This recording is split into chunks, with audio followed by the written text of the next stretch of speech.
Hi, and welcome to the show. Subscribe at kevinmd.com/podcast. Today, we welcome Fateh Entabi. He's a surgeon. Today's Kevin MD article is A Surgeon's Take on God, Intelligence, and Cosmic Responsibility. Fateh, welcome to the show. Thank you. Thank you. It's an honor to be on your show. Thank you very much. So my name Fateh Entabi. I'm a general surgeon. I practice in Central Valley, California. I have a private practice that I run myself, and I have medical students with me all the time. They come from a medical school close by that I'm affiliated with. I also have a few inventions, and I have a medical device company that I run that actually sells my medical inventions. Now, throughout my life, I was always interested in philosophy, and as a teenager, I read a lot of books in philosophy and religion, and I was always looking to find best ways to orient myself in the world, and always I found that philosophy is the way for me. Now, recently, my practice has been going through a lot of changes, and that forced me to rethink my principles as to how do I respond to the changes that are constantly happening around me. And at the same time, there's a lot, AI is becoming very common where every conversation you hear AI, how we can integrate into medicine and hmm diagnoses and in also imaging.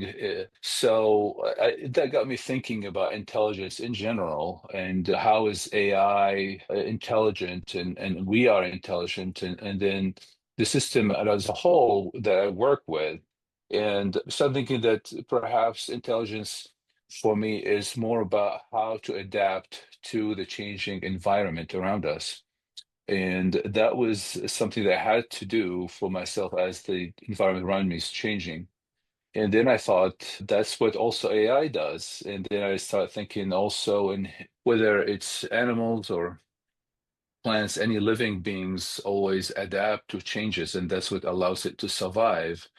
And that's, I think, also as systems, systems, governments, companies, hospitals, practices, all of those, they are systems that need to also evolve and adapt. And by that definition, by my definition of intelligence, all these are intelligent systems. And then the cosmos as a whole is intelligent when you think about it. Now, typically we always think about intelligence as we connect it with consciousness because we always attribute intelligence to humans, and that's always associated with the way we speak and how we process data and how smart we are, how much memory we have. But indeed, I think in, I see it as see that definition as a very narrow definition, and perhaps taking it more widely as just how we adapt to the environment would be a more inclusive and wider sense of intelligence. And under that definition, we can include whether it's humans, other animals that adapt to environment, the forest after fire, it just takes over. I saw recently, the city of Chernobyl, where, hmm after it was left, after the nuclear disaster, it was left for many decades, and you can see how the forest is reclaiming the city. It's repopulated it now. It's all greens and animals just got in. And so and so then from that perspective, you see that the whole cosmos as an as intelligence may represent the closest thing to what I consider as God, right? It's so we are part of this universe that is very intelligent, hmm and we are part of it. We're not separate from it. Our intelligence is part of the overall intelligence. And as a surgeon, I deal with cancers, different cells in the body, and I thought of how cancer cells are. Cancer cells are cells that just go out of the system. They do their own thing they do not respond to the system around them. So they overgrow where they should stop growing, and then they do their own thing.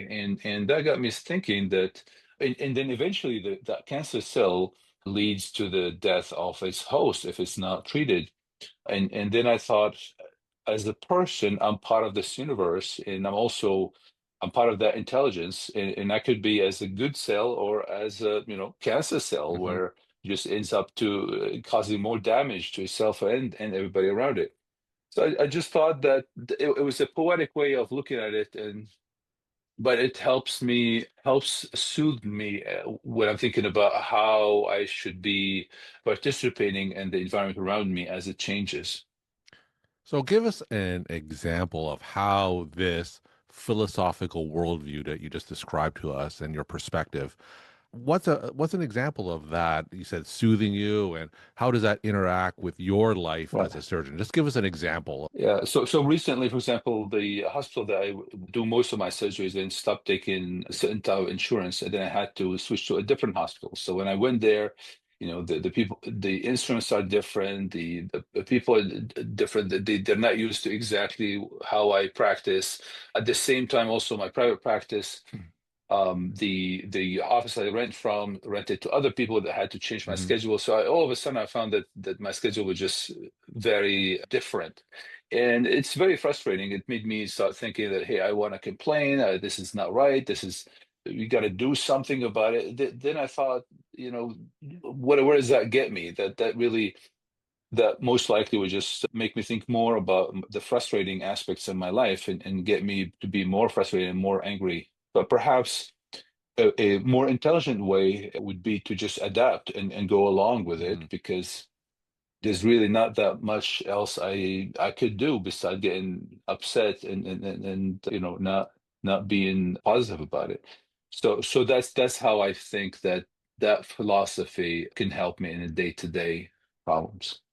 So, whenever medical students and residents rotate with you, do you ever share this philosophy to help them better cope with sometimes the difficult lives that they're facing in medicine? Yeah, I do actually. I do that, and sometimes I bring also other examples of philosophy. I'm interested in Buddhist philosophy. I'm interested in a lot of Eastern philosophies, and also psychology also has a lot of the psychological techniques, and the meditation help a lot with coping with stresses around us. Anything from the operating room or from your life as a surgeon that has influenced your philosophy?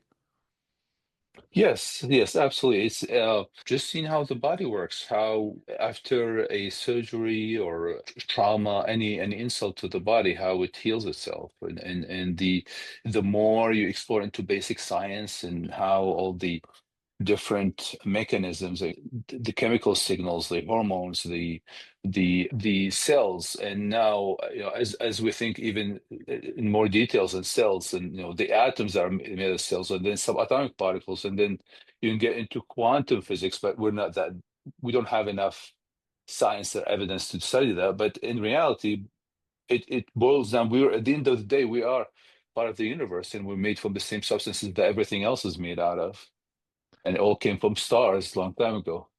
One of the themes that I'm sensing is adaptability, right? So Right. Yes, tell sir. me about how we in medicine, physicians, medical students, all of us in medicines, how can we be more adaptable? What kind of advice or tips can you share with us?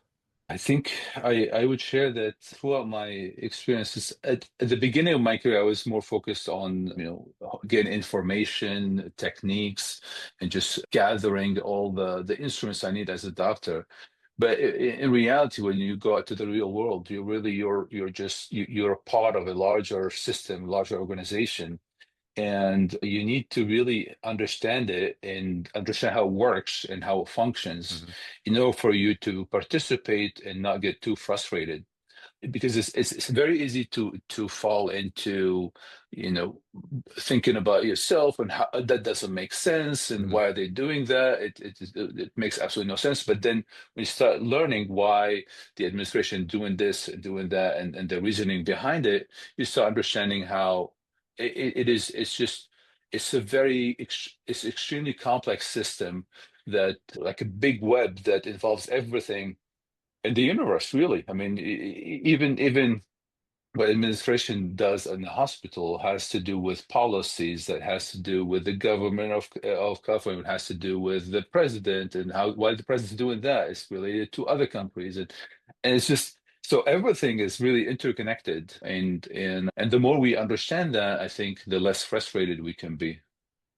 So I think that's a good point. I think that by realizing that everything is interconnected, you start understanding some of the reasons why administration is doing some of the things that they do. Perhaps it makes it Right. less of an adversarial relationship. Exactly, exactly right, exactly right. Yeah, so it makes all the workflow a lot better, and yeah, you'll be more tolerant to things that you don't understand immediately. You could be more patient and just try to understand. Always be curious about the environment around us to understand it before we fall into a snap judgment where we blame others or get just blame ourselves or get Mhm. frustrated more. Yeah, So, in your article, you also write about music and the idea of that's right. attunement. How Right. can music teach us, or what can music teach us about living ethically and intelligently? So, talk more about that musical aspect. But yeah, so I played the bass actually. I used to play with a band, and yeah, I love music. So with music, the thing about it, it's not about, from day to day, we always have a goal. Like, Hmm. you got to do it, you got to finish it, you got to get there. And then also you a lot of times we are monotonous, like we do the same thing over and Hmm. over and over again. And think about music, you really the beauty of it is the variation of it. Right. So different note, jazz player. Like if you watch a jazz player, I try to play jazz, so I'm not that good. But when you watch how they adapt, right? Somebody makes this sound and then plays a note. Then you want to play another note that makes it just sound good. And the more you attune to that, the better the jazz is. And the best jazz musicians, they have the best music because of how they attune to the environment around them and what other people are playing. And so if we can take that mindset and think about it in life in general, where we want the environment to just to sound like a jazz and we like jazz and we are part of that and how we can play our notes so it sounds good. So in a way, it's about attunement with it. It's not about just repeating the same thing. And at the same time, there's really no hurry. Like, the best music, it doesn't have to be very fast. It's not about how fast it is or any particular obvious goal where you just focus so much on the goal that I want to get this, let's say I want to get this done, I gotta get it done, rather than just live the process and really attune to what's going on around us. So that's where I find music helps me with that perspective. Yeah. Now, you clearly have that long-standing interest in philosophy.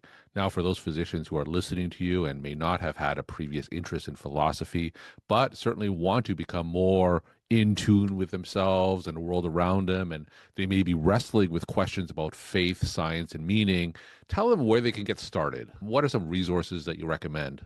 Hey, I would say the Buddhist philosophies, out of all the philosophies, rings the best. And I try to see it as a philosophy. It's not so much as a lot of people have oh, it's about Buddha as a person, or we gotta worship him, or you gotta. No, it's not that. No, it's more like just we call it secular Buddhism. So Hmm. so it has the same principles in Buddhism.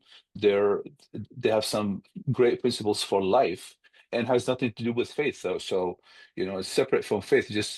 Just exploring those. Like the source of our pain on a daily basis is usually frustration. Why do we have frustration? It's Hmm. because we wish something and that thing that we wish doesn't happen.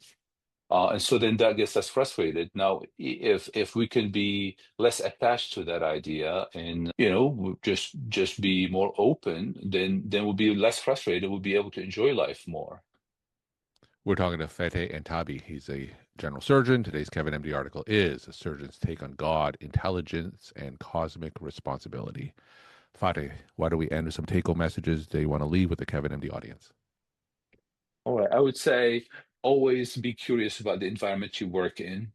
And with that curiosity, try to understand the system that you're part of and contribute. Well, always ask yourself how you can make the system work better. And that serves you, serves the patients, serves the system that you work in. And sometimes could be frustrating on a personal level, but that's the growth that we have to go through as we get older and hopefully more wise. Well, thank you so much for sharing your perspective and insight. And thanks again for coming on the show. Thank you, sir.